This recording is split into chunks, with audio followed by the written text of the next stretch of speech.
আসসালামু আলাইকুম। Advanced learning একাডেমির পক্ষ থেকে সবাইকে জানাই অনেক অনেক শুভেচ্ছা ও অভিনন্দন।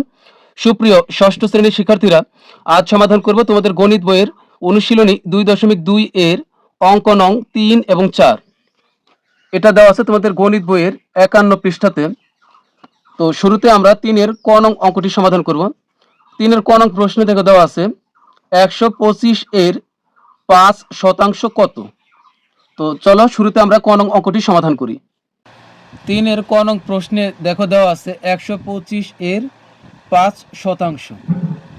তো সমাধানের জন্য আমরা লিখব ১২৫ এর যার সাথে শতকরা বা পার্সেন্টেজ চিহ্ন থাকবে আমরা তার নিচে ১০০ বসাবো। যে সংখ্যার সাথে এই চিহ্ন থাকবে আমরা তার নিচে ১০০ বসাই দিব। তো ৫/১০০ এর মানে হলো গুণ। তখন ৫ দ্বারা আমরা ১০০কে কাটতে পারি, ৫ একে ৫ আর ৫/২০ ১০০। তো এখন উপরে আছে ১২৫, নিচে আছে ২০। তো এখন যেহেতু ২০ দ্বারা ১২৫কে সরাসরি কাটা যায় না, তো আমরা এমন একটা সংখ্যা মনে মনে খুঁজে বের করব যে সংখ্যা দ্বারা ১২৫ এবং ২০ এই দুটি সংখ্যাকেই কাটা যায়। তো আমরা জানি কোন সংখ্যার শেষের অঙ্ক ৫ অথবা ০ হলে এই সংখ্যাদেরকে ৫ দ্বারা কাটা যায়। তো ৫ দ্বারা যদি আমরা ১২৫কে কাটি তাহলে হবে ৫/২৫ ১২৫, তাহলে এখানে হবে ২৫। আর ৫ দ্বারা যদি ২০কে কাটি হবে ৪×৫ = ২০, তাহলে ২৫ আর ১ গুণ করলে হবে ২৫ উপরে, আর নিচে হচ্ছে ৪।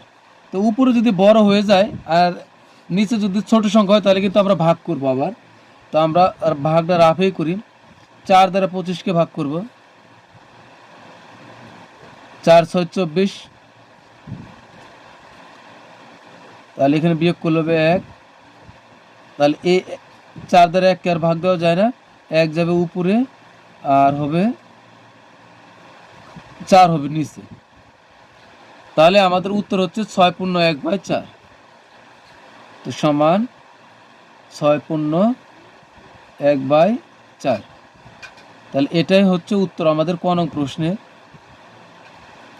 তো এখন আমরা খ নং অঙ্কটি সমাধান করব। খ নং প্রশ্নে দেওয়া আছে ২২৫ এর ৯%।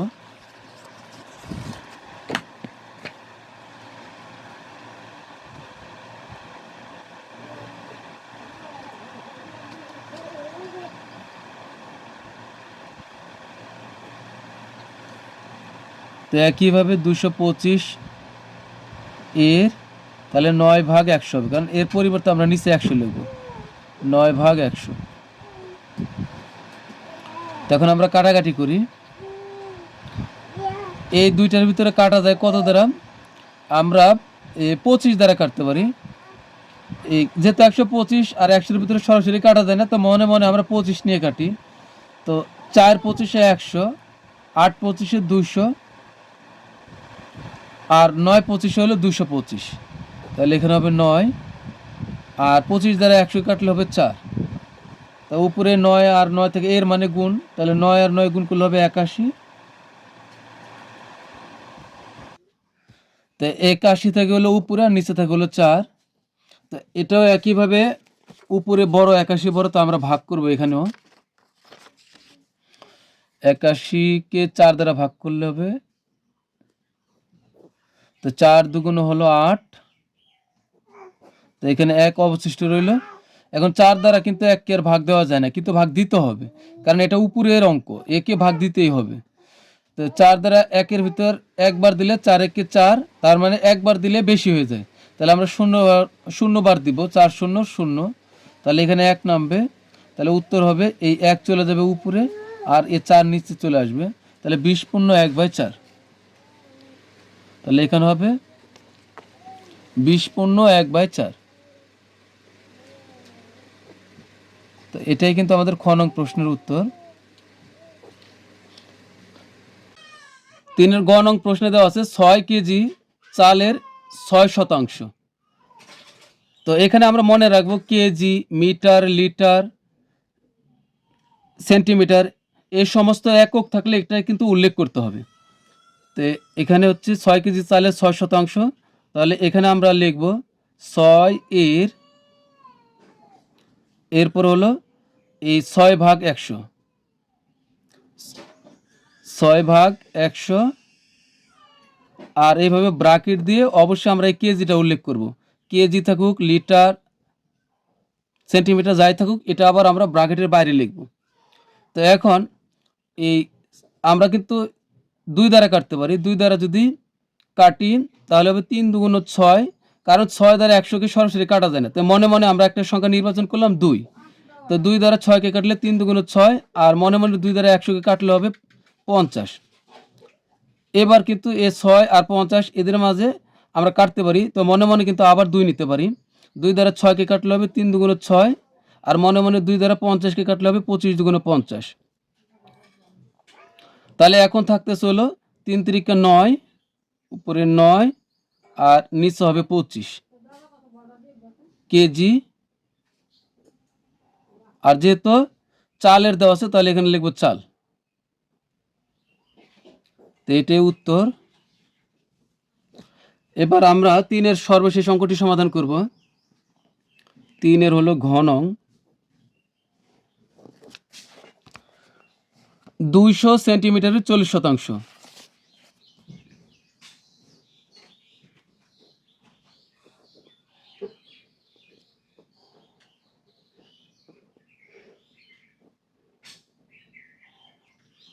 চল্লিশ শতাংশ। আগের মতো একই, এখানে 200 লিখব, পরে এর দিব, এরপরে এখানে 40/100 লিখব, ব্র্যাকেট দিয়ে বাইরে লিখব সেন্টিমিটার।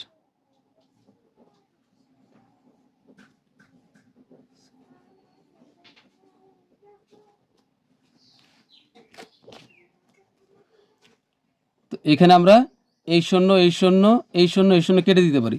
তাহলে সর্বশেষ থাকে 2 আর 40, 40 আর 2 গুণ করলে 40 দুগুণ 80, আর এখানে সেন্টিমিটারটা অবশ্যই লিখে দিব।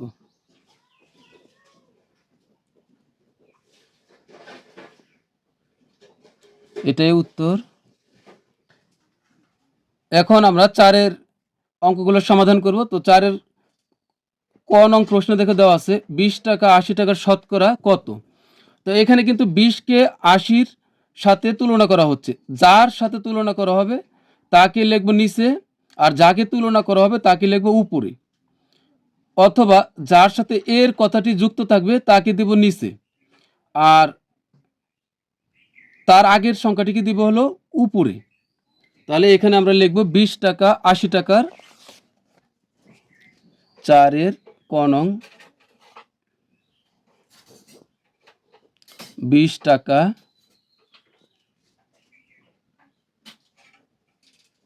80 টাকার, 20 টাকা 80 টাকার। তাহলে এখানে হবে, এখানে আমরা 20 টাকা 80 টাকার কত অংশ এটা আমাদের উল্লেখ করতে হবে। তাহলে এই যে মোট হলো 80, তো এটা যাবে হলো নিচে, আর 20 হবে উপরে। এত এখানে অংশ লিখব আমরা।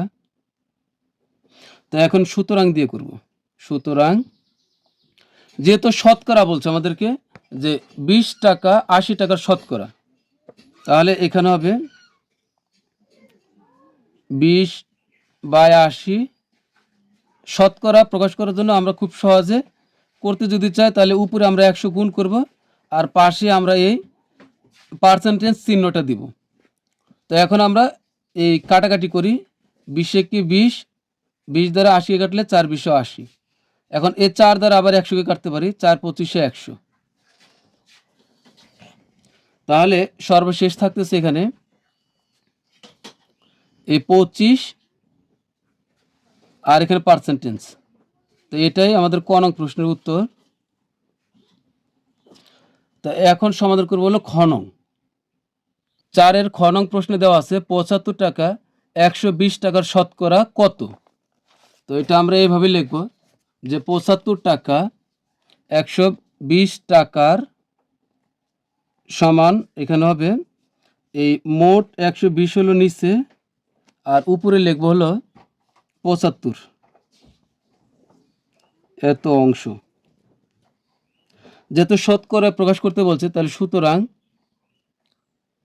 75 বাই হলো 120 এর সাথে গুণ করবো হলো 100, আর এর পাশে বসায় দিব পার্সেন্টেজ।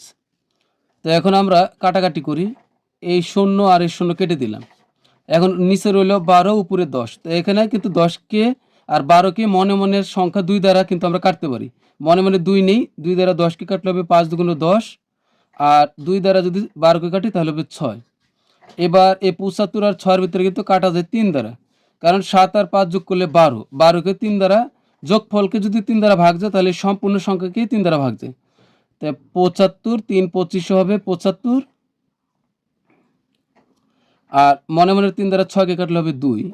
তাহলে সর্বশেষ থাকতেছে হলো এই 25 আর 5 গুণ করলে 5 25 125, আর নিচে হবে 2, আর পার্সেন্টেজ যা আছে তাই থাকবে।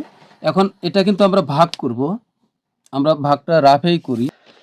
এখন আমরা এই 125 বড় আর 2 ছোট, তো 125কে আমরা আবার 2 দিয়ে ভাগ করব। 2 ভাগ হবে 125, 2 দ্বারা এখানে 1 অঙ্ক, তাহলে এখানে 1 অঙ্ক ভাগ দিব প্রাথমিকভাবে। তো 2 দ্বারা 1-এর ভিতরে দেওয়া যায় না, 1 ছোট, এজন্য আরও একটা অঙ্ক নিব, তাহলে 12। 2 দ্বারা 12কে ভাগ দেওয়া যাবে, 6 দুগুণে 12, বাকি রইল 5। এখন এই 2 দ্বারা 5কে ভাগ দিলে কয়বার যাবে? 2 দুগুণ 4, 3 দুগুণ 6, 3 বার দিলে বেশি, তাহলে 2 বার দিব, 2 দুগুণ 4। তো 4 আছে 5 পাবে 1 হলে, এখন আর যাচ্ছে না, তাহলে এই 1 চলে যাবে উপরে আর 2 আসবে নিচে। তাহলে আমাদের উত্তর হবে এই যে 62 পূর্ণ 1/2 সমান 62 পূর্ণ 1/2। তো এটাই কিন্তু উত্তর। তো প্রিয় শিক্ষার্থীরা, তো আজকের মতো ক্লাস এখানেই শেষ। পরবর্তী ক্লাস দেখার আমন্ত্রণ জানিয়ে তোমাদের কাছ থেকে বিদায় নিচ্ছি। সবাই ভালো থাকবে, সুস্থ থাকবে। আল্লাহ হাফেজ।